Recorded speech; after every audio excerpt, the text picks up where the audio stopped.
In the whole school curriculum, like we aren't taught to like do our taxes. We aren't taught to make our own business. Even like in business class, when I went to university, it's like my prof did not even own his own business. It's like, why would I listen to you, right? It's one of those weird things where it's like they don't really teach you what you should know when it comes to like creating your own business or like creating freedom. They teach you what you should know to be somewhat successful in other. It's so like almost like working for someone else's dreams in a way, right? And that's pretty much from day one, elementary school up until university, they teach you exactly what you need to know, nothing more, nothing less, just to live a comfortable lifestyle where you're not like pursuing these crazy dreams, but yet again, you're not homeless. Of course, you're still comfortable with like a stable income, but that's pretty much where they want you to be, right? And so that obviously causes a lot of people to live an average lifestyle, which obviously a lot of people, like you said, you ask a random person on the street, like, no, I want to live my dream. I want to do what I want, right? And so we live in a society now where it's like, there's just a lot of weak men, right? Obviously, we talked about this in our walk, and it's like, why do you think that is? Like, why? I mean, obviously, from whoever is in charge, from their perspective, of course, it makes sense. Like, make people obey, have power over them, but why is this the case? Like, I know it's a tough question to like throw at you, but what are your kind of thoughts on that? Yeah, I go back to the Martin Luther King Jr. quote. He says, "The only thing for evil to prevail is for good men to do nothing." Yeah, and I think that's so true. And I think that you're right. Like, we have been taught to live comfortable lives, right? And I talk to kids all the time. I say kids, like 18 to 21-year-olds who graduated high school, they're going to college, and they have the world at their fingertips. They have all of these dreams, but they're still going to college.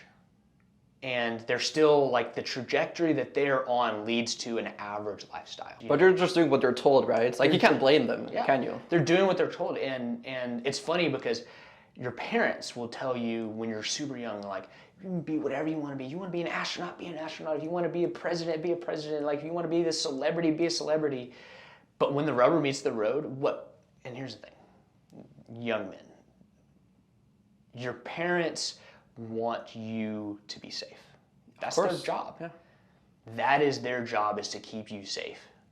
And so the safe route is the go to college, get a job, work a 9-to-5 for the rest of your life until you can retire at 55 and a half. They just have their best interest in mind, right? Right.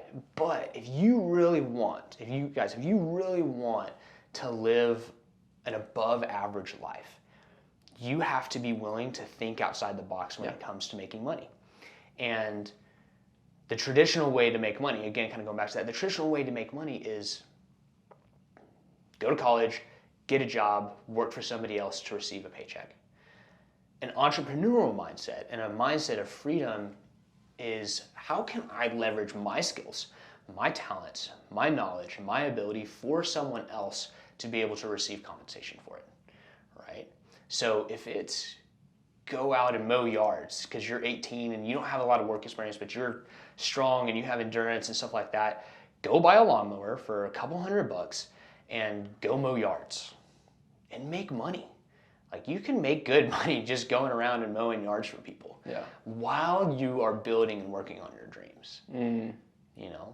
Yeah, I mean, you say that. I mean, I heard a saying, like, common sense isn't really that common, right? Like, you say that and it totally makes sense, right? But a lot of people don't actually think that way, right? Because again, I think we're just all wired to think a certain way, to not go against this, just follow the traditional path. And from at least like my parents' perspective, like back in their day, obviously it's like getting a school degree back then was super valuable, right? But I mean, nowadays in 2023, it's almost like double inflation, whereas like there's more degrees being handed out, but I guess the price is still continuously going up, right? So it doesn't really make sense,